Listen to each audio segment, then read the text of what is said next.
Eu vim de um lar e assisti violência doméstica de 6 aos 12 anos de idade, você tem razão. Isso causa danos irreversíveis, né? O que a gente mais quer na vida adulta é não repetir esse modelo. Sofri violência sexual com 13 anos de idade, num lugar que eu trabalhava como empregada doméstica nessa época. Outra agressão também que causa danos irreversíveis. Aí na idade adulta, quando eu acho que eu estou pronta para começar uma história nova, aos 54 anos eu sofro violência doméstica de um homem maduro. Então, assim, são muitas formas de você passar por sofrimentos que causam danos, e a gente tem que ser muito dura para que isso não interfira na saúde mental e na saúde física e psicológica da gente, porque é terrível. Que a revitimização faz muito mal, mais mal do que a própria agressão em si.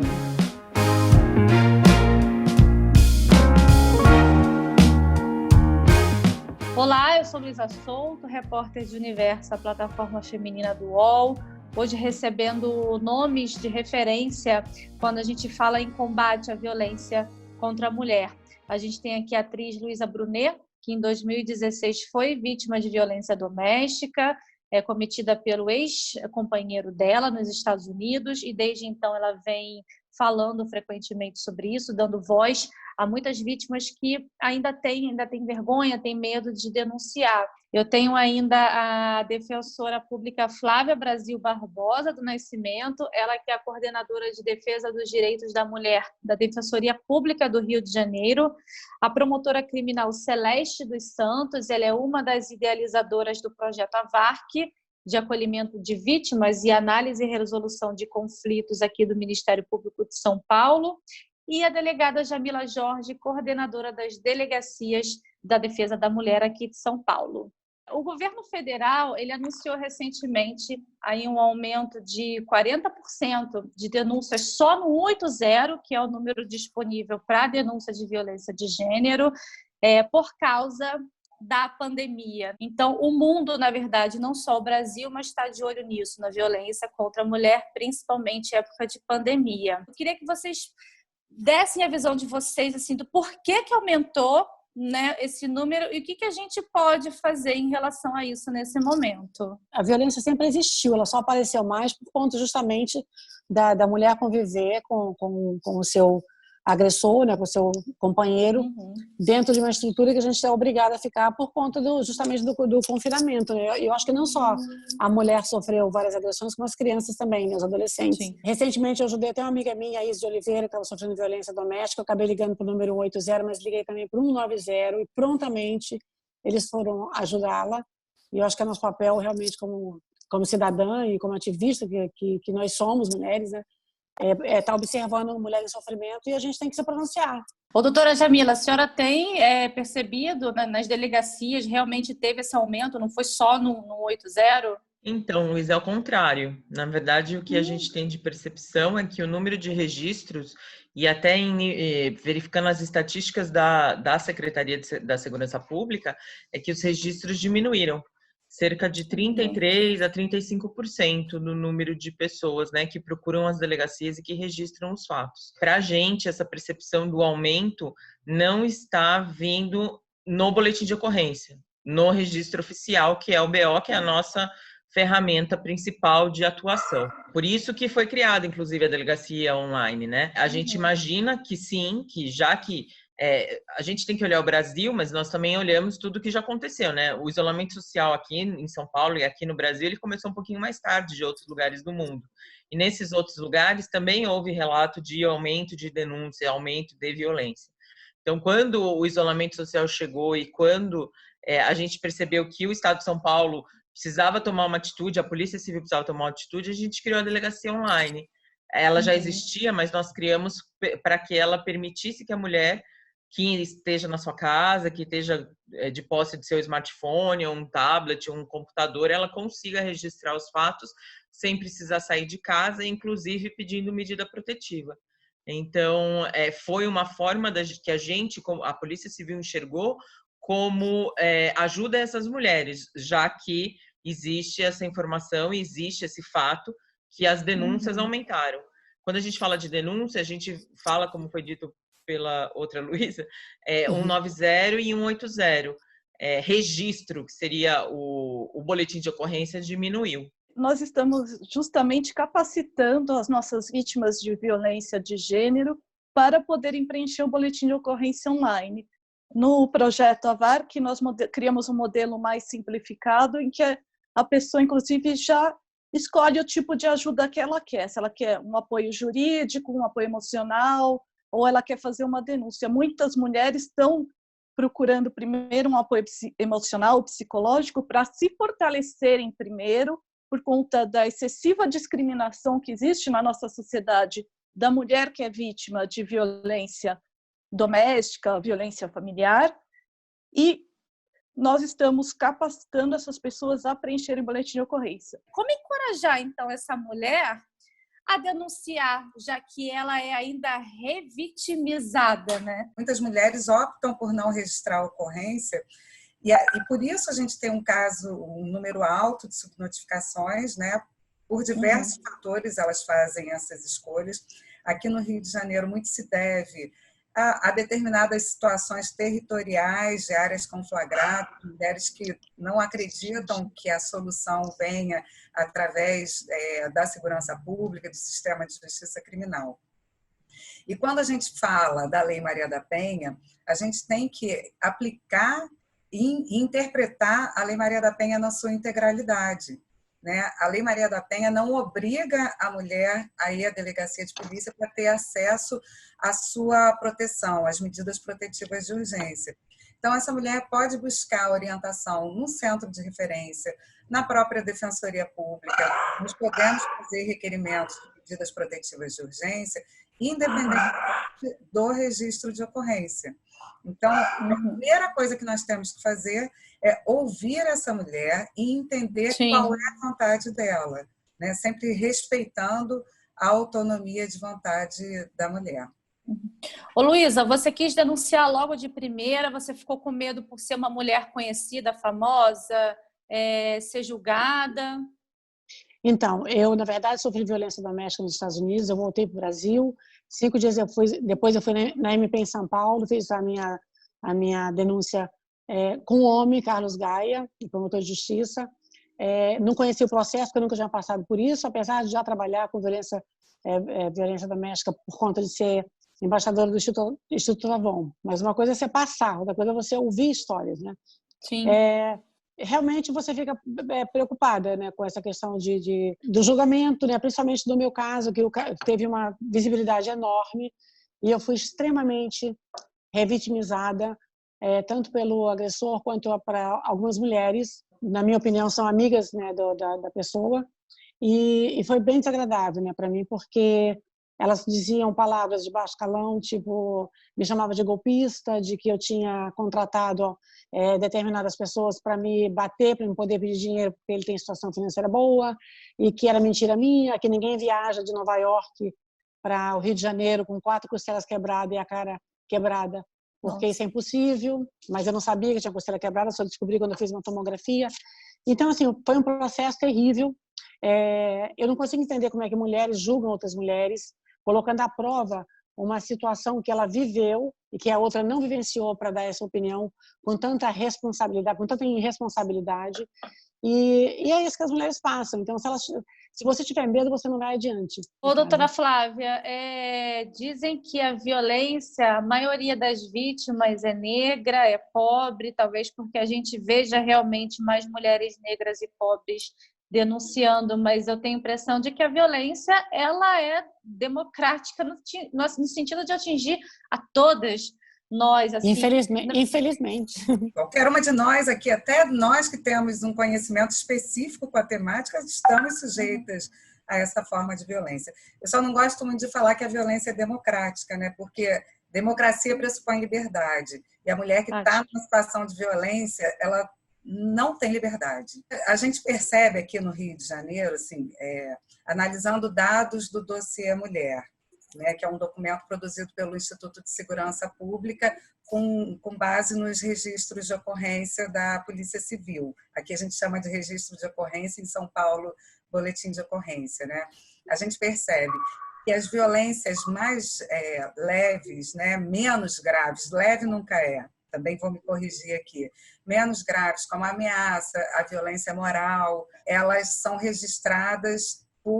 mais registradas por mulheres brancas. E as violências mais graves, como estupros, lesão corporal gravíssima, feminicídio, o percentual incidem mais sobre as mulheres negras. Como a gente interpreta isso? Que talvez esse grupo de mulheres tenha mais dificuldade de acessar esse sistema protetivo, demore mais para acionar todo o sistema de proteção à sua disposição. Né? É o que eu costumo chamar de uma seletividade protetiva. Né?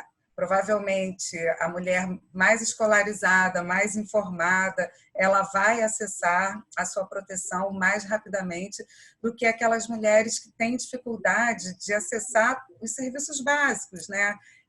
Que não teve educação, que mora numa região precarizada. Ela só vai aparecer na estatística, infelizmente, quando ela é vítima de uma violência mais grave.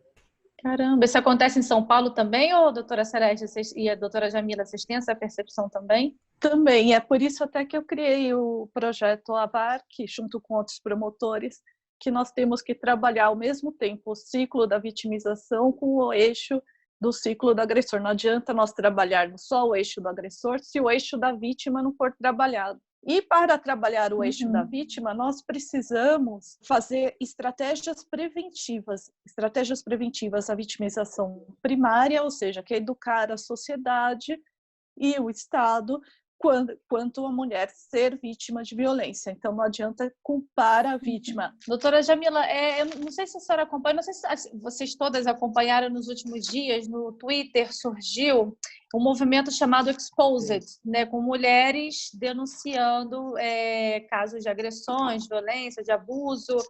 Mas até que ponto eu vou na internet denunciar o meu agressor, até que ponto isso também não pode me prejudicar? Eu acho o movimento em si, ele é ótimo, é óbvio, porque ele faz com que essas mulheres se sintam em rede, que elas sabem que acontece com outras mulheres e elas estão... É mais ou menos o que aconteceu com aquele movimento Me Too e outros movimentos, né, que a gente viu no mundo nesses últimos tempos. Você em rede, né, você sabe que não aconteceu só comigo, ou seja, o problema não sou eu devo denunciar, eu tenho que procurar ajuda e etc. Mas também pode ser ruim no sentido de exposição, no sentido de você colocar rosto, nome do agressor, sem ter um registro de ocorrência, sem ter uma investigação e, eventualmente, sem ter uma condenação, o que gera, e a gente sabe que também nós vivemos uma sociedade que, a sociedade do dano, né? Dano moral, dano material, e aí esse agressor pode reverter isso contra aquela mulher que está apenas pedindo ajuda e mostrando para outras que devem ser, que a gente deve falar sobre isso e que a gente deve pedir ajuda para isso. Sim. Então, ele é um movimento extremamente importante, mas ele tem que ter consciência que certas coisas que forem faladas e expostas, né, até pelo nome, que forem expostas, podem prejudicar essa vítima num futuro, numa ação judicial, numa ação até de danos morais ou danos materiais. A própria Luísa, né, assim, na época, como ela falou anteriormente, foi acusada de mentir, inclusive pelo seu agressor. Né, Luísa, você podia até falar mais sobre isso. E também, Luísa, queria que você falasse se todas as vezes a gente consegue perceber traços de agressão no homem, né? Porque eu sempre ouço, sempre nas minhas entrevistas, as mulheres falam: nossa, no começo ele era tão gentil, se transformou. Será que a gente não consegue nunca achar um traço ali para a gente conseguir se livrar dessa pessoa? Primeiro, eu queria falar da primeira parte, né? De você expor o seu... quando eu fiz o meu boletim de ocorrência, eu dei uma nota, né, para comunicar o que eu tinha sofrido, que eu queria que o público soubesse depois de ter feito o boletim de ocorrência, ter feito no Ministério Público de São Paulo. E o agressor usou as redes sociais porque ele ia provar que eu era mentirosa e que ele, em breve, a justiça vai provar que ela é mentirosa, que ela não fez isso, que eu não fiz isso com ela, que é o contrário, ela que me agredia. Enfim, sofri bastante isso na pele, foi terrível. Então, as redes sociais dele, ele usou bastante para me expor, para me expor WhatsApp, expôs minha filha, foi uma coisa bem, bem horrorosa. Agora, eu acho assim, que na questão de você perceber se o homem é agressor ou não, eu tenho a minha própria, como é que eu vou dizer? O perfil que eu criei, assim, falando com mulheres e o meu pessoal. Eu acho que quando você está namorando uma pessoa, você só mostra o que é bom seu de um para o outro. Então é mais difícil porque existe um romantismo, né? Você quer ser a melhor pessoa do mundo e você às vezes acaba enganando. Mas o homem agressor, ele sem querer, ele solta algumas pérolas que eu considero importante, que é fala mal da sua ex-mulher,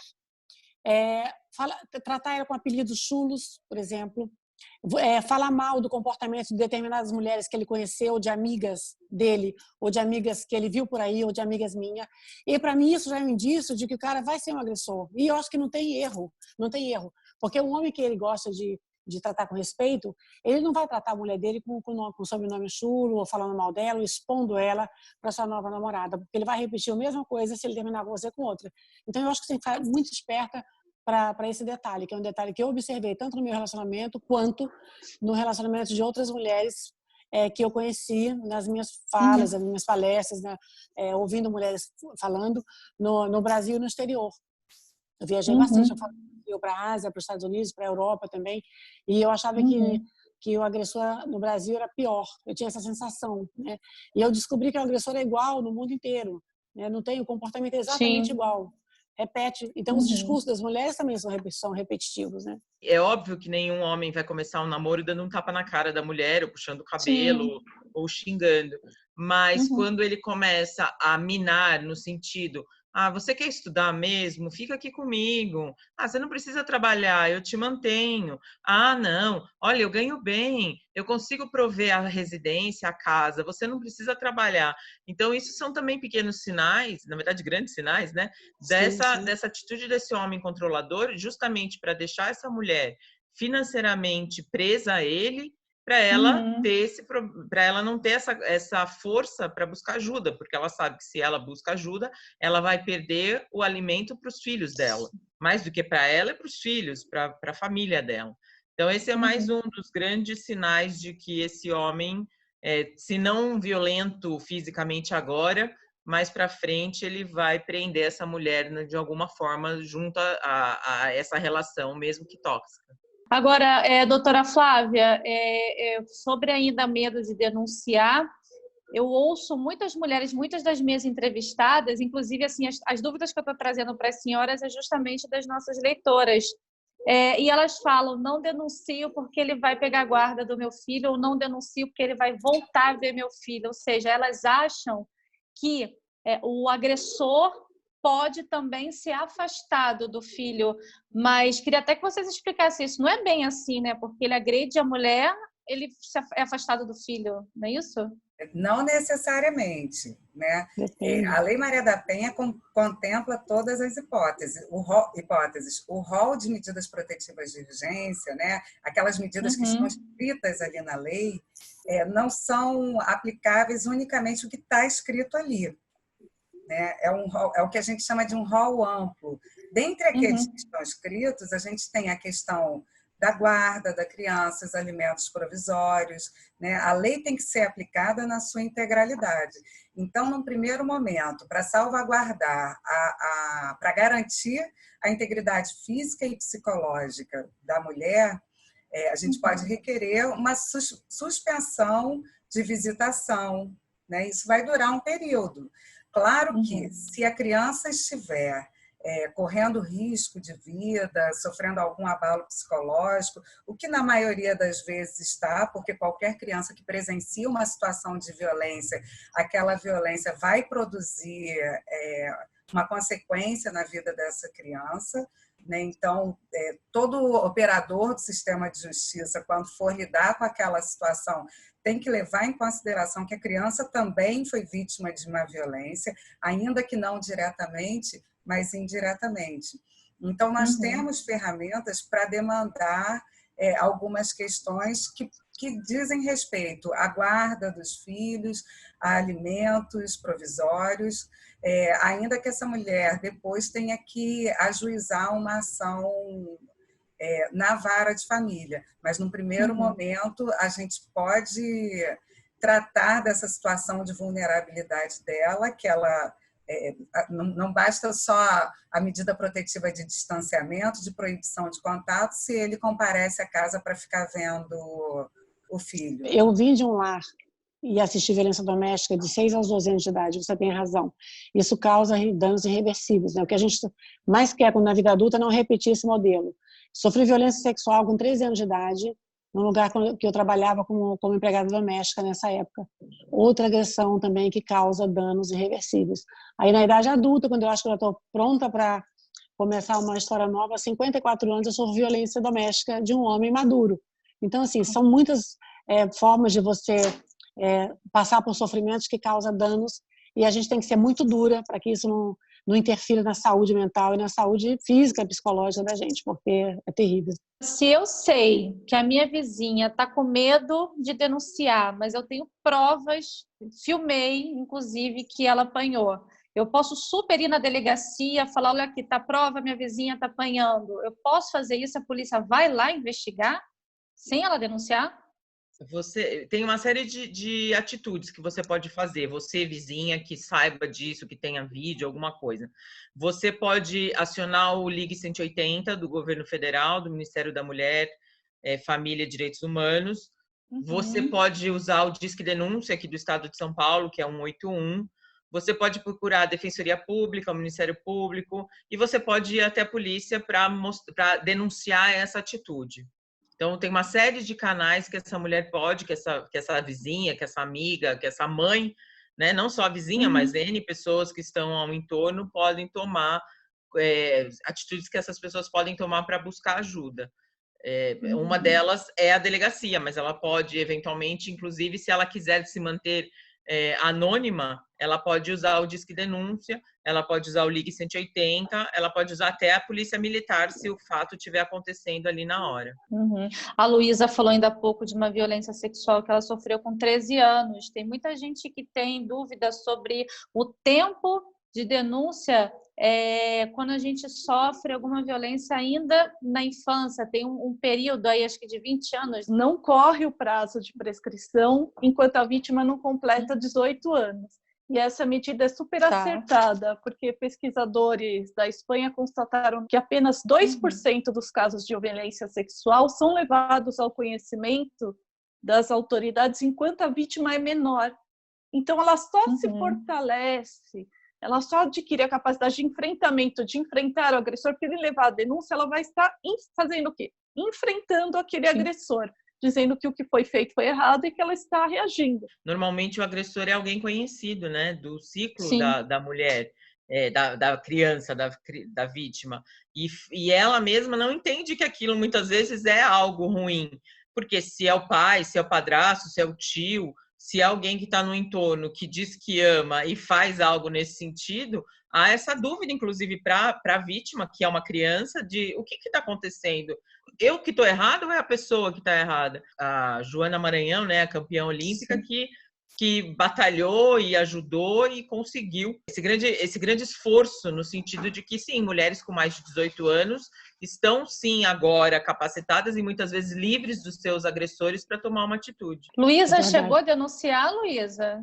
Então, eu não denunciei, porque eu não contei para ninguém, eu passei muitos anos sem contar, eu comecei a contar, Luísa, desse abuso que eu sofri depois que eu sofri violência doméstica. É como se eu tivesse esquecido. E aí, quando eu contei, olha que coisa, eu conheci uma moça que mora em Miami, hoje, e ela me procurou para falar, eu li sobre o abuso que você sofreu e eu sei onde é que você morava, e a mesma pessoa que abusou de você, abusou de mim também. A criança, e ele não acreditava, ou seja, a gente tem que prestar muita atenção hoje, né, que tem mais a possibilidade de você conversar, ter um entendimento, já não é tanto tabu. Naquela época, se eu falasse isso, talvez meu pai pegasse uma faca e dava uma faca nesse cara. Ou pode ser que acontecesse uma tragédia. Então, eu fiquei com esse sentimento horroroso, que eu fiquei até questionando, mas será que aconteceu mesmo isso? Porque você fica, né, com aquele medo, com aquele receio. Mas eu acho que é muito importante denunciar, sim. Eu acho que a gente tem que ficar muito atento para essa situação, quando sai do controle, e fazer denúncias. Como a gente já viu aqui nessa conversa, os estereótipos de gênero se reproduzem de diversas formas, seja na violência doméstica, seja até uma violência na área da saúde, uma violência institucional. A mulher é a histérica, é a louca, a mentirosa, e a palavra dela vai ser desqualificada por conta dessa construção social da mulher. Né? Isso tudo foi uma construção social. Então, muitas mulheres que passam por uma violência sexual, primeiro elas começam a questionar se realmente elas vivenciaram uma situação de violência. Segundo, elas acabam fazendo uma interpretação de que elas deram motivo para aquela situação de violência. Elas não conseguem se perceber como vítima, né? Justamente por conta dessa construção social. E quando uma mulher, e aí voltando para aquela pergunta do Exposed, desse movimento, sim, quando uma mulher revela a situação que ela vivenciou, outras mulheres vão perceber que vivenciaram essa mesma dor. Né? E aí é o que a professora Soraya Mendes fala, que é uma dor compartilhada. Por isso é importante que as mulheres se reúnam e falem sobre essa dor. Eu preciso falar, eu confio super na justiça, e a justiça foi determinante na minha vida. Eu sou a pessoa que mais fala para as mulheres denunciar e procurar justiça. A justiça, ela vem, ela tem o tempo dela, mas ela vem. A gente precisa acreditar na justiça. Quando a gente fala em buscar ajuda, é da onde ela estiver disponível.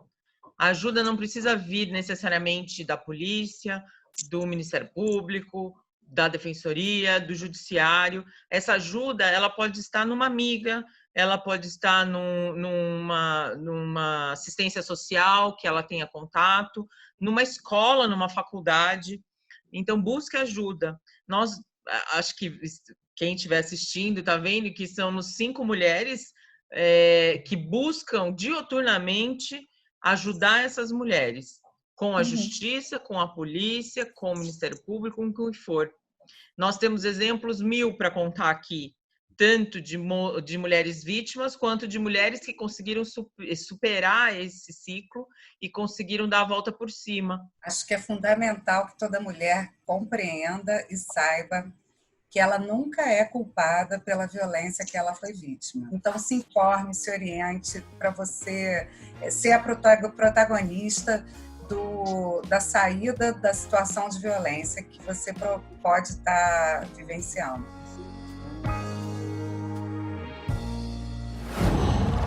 Qual